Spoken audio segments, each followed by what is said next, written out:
Hola, ¿cómo están? Bienvenidos. Hoy vamos a hablar de adolescentes en conflicto con la ley, con la justicia. Vamos a hacer un recorrido por el texto de Gustavo Larsen, algunas características psicológicas de los adolescentes en conflicto con la ley penal, ¿sí? En primer lugar, lo que hay que entender es que el acto delictivo no deja de hablar de la propia historia de ese sujeto, ¿sí? De un sujeto que de manera inconsciente está buscando que alguien venga y le ponga un límite, le ponga un freno a ese accionar compulsivo. ¿Por qué? Porque nunca lo tuvo. Y esto es importante comprenderlo. ¿Sí? En segundo lugar, la adolescencia implica un duelo con respecto a la infancia. Primero porque el adolescente se empieza a dar cuenta que los padres no son perfectos, no son verdaderamente lo que él pensaba. Segundo porque hay un desarrollo que viene de la mano con la pubertad. Hay un encuentro con la sexualidad, hay un desarrollo a nivel de lo físico, desarrollo psíquico, anímico. Se empiezan a establecer relaciones por fuera de la familia, amigos, nuevos grupos de pertenencia. Por lo tanto, se va forjando una identidad.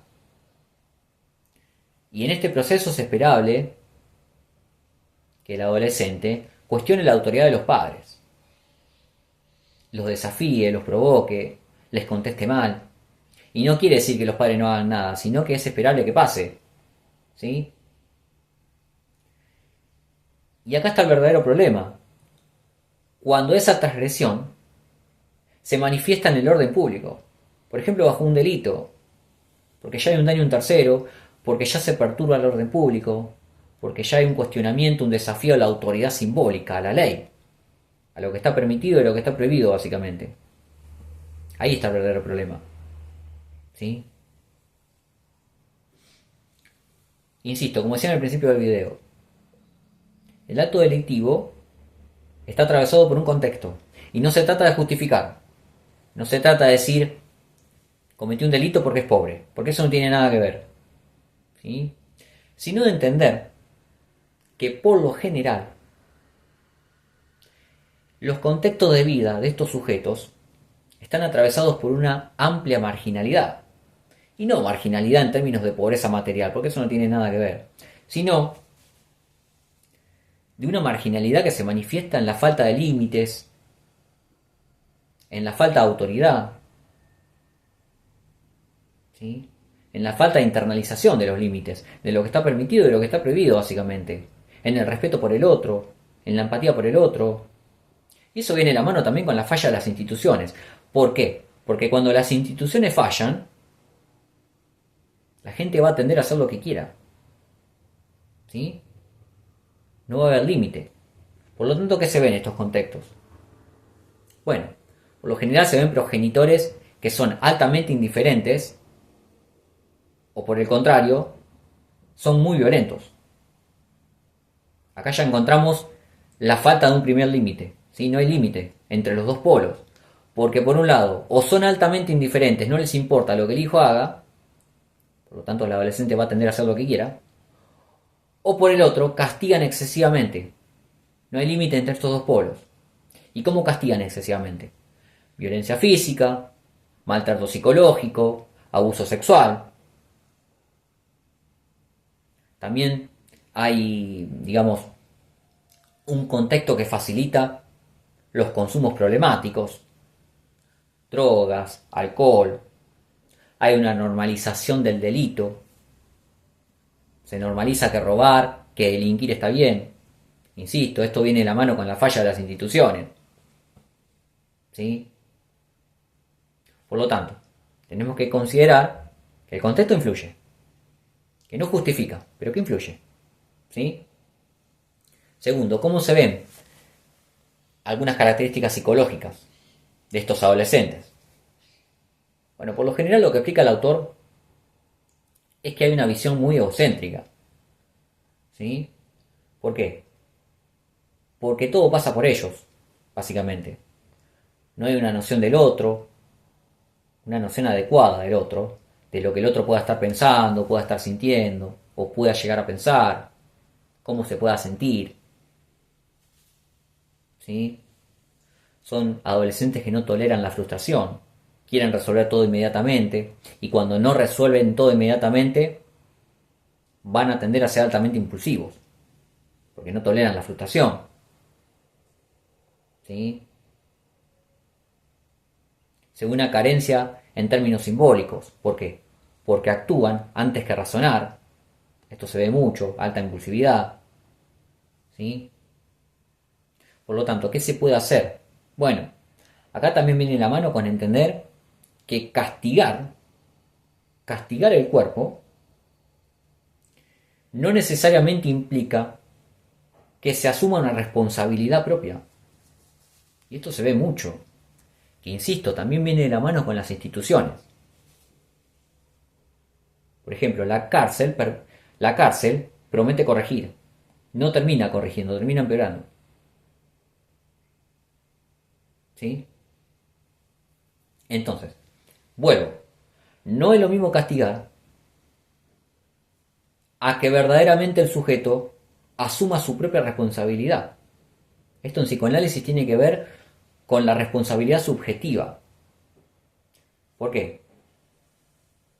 Porque no es lo mismo alguien que dice,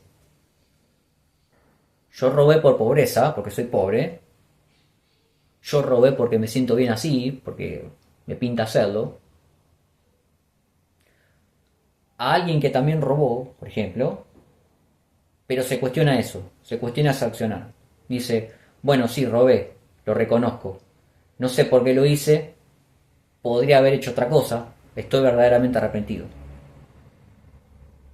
Por lo tanto, cuando se castiga, pero por la ineficacia de las instituciones, verdaderamente no se logra que el sujeto asuma su responsabilidad, ¿sí? Van a tender a caer en los mismos actos compulsivos, en volver a repetir los actos delictivos. ¿Por qué? Porque verdaderamente no se asumió la responsabilidad propia. Y esto es importante comprenderlo, porque una vez más, no es lo mismo castigar, ¿sí?, a que ese castigo verdaderamente implique la asunción, la internalización de la propia responsabilidad. Que esto viene de la mano con internalizar la ley, la norma. Porque como decíamos en el principio del video, el adolescente tiende inconscientemente, bajo su accionar delictivo, a que alguien venga y le ponga un límite que nunca incorporó, que nunca internalizó, porque nunca nadie se lo transmitió. Porque justamente su contexto carecía de esto. Por lo tanto, si el castigo va a ser a nivel físico, a nivel del cuerpo, bajo una pena que verdaderamente no permita la asunción de una responsabilidad, cuando el sujeto salga, va a tender a hacer lo mismo, a repetir las mismas conductas. ¿Sí? Y esto es lo que señala el autor. Que no se trata ni de justificar, pero también de entender otras cosas que están como trasfondo, si se quiere, que viene de la mano con el contexto, con la falla de las instituciones, con la asunción subjetiva, insisto. Se necesita que verdaderamente el sujeto asuma su cuota de responsabilidad. ¿Sí? Que se implique en lo que hizo, que reconozca verdaderamente lo que hizo mal. Porque si no, se va a seguir proyectando todo en el otro. Se va a seguir responsabilizando al contexto. ¿Sí? Insisto, el contexto, como decía anteriormente, tiene su cuota de responsabilidad, por supuesto, por todo lo que acabamos de explicar. Ahora, no quita que también las instituciones fallan en que verdaderamente el sujeto asuma su responsabilidad. Y esto es lo importante, lo que se tiene que lograr. ¿Sí? Así que bueno, básicamente este fue el video de hoy. Hacemos un resumen, exploramos las conductas delictivas del adolescente. No dejan de implicar un llamado al otro, que alguien venga y les ponga un límite a su accionar. ¿Sí? A su vez, las conductas delictivas, no por justificar, sino por comprender que están atravesadas por un contexto, por una historia, de dónde proviene ese accionar. ¿Sí? Que no quita que no se castigue, sino que lo que hay que lograr es que ese castigo verdaderamente logre una implicancia subjetiva, una responsabilidad propia, que el sujeto la asuma. Porque si el castigo no va a permitir que verdaderamente el sujeto asuma su responsabilidad, va a seguir pasando lo mismo. Y ahí está la falla institucional. ¿Sí? Así que bueno, nada más por hoy. Si les gustó pueden dejar su me gusta, suscribirse al canal y nada más que agregar. Pueden comentar también. Así que bueno, nos estamos viendo en un próximo video. Hasta la próxima.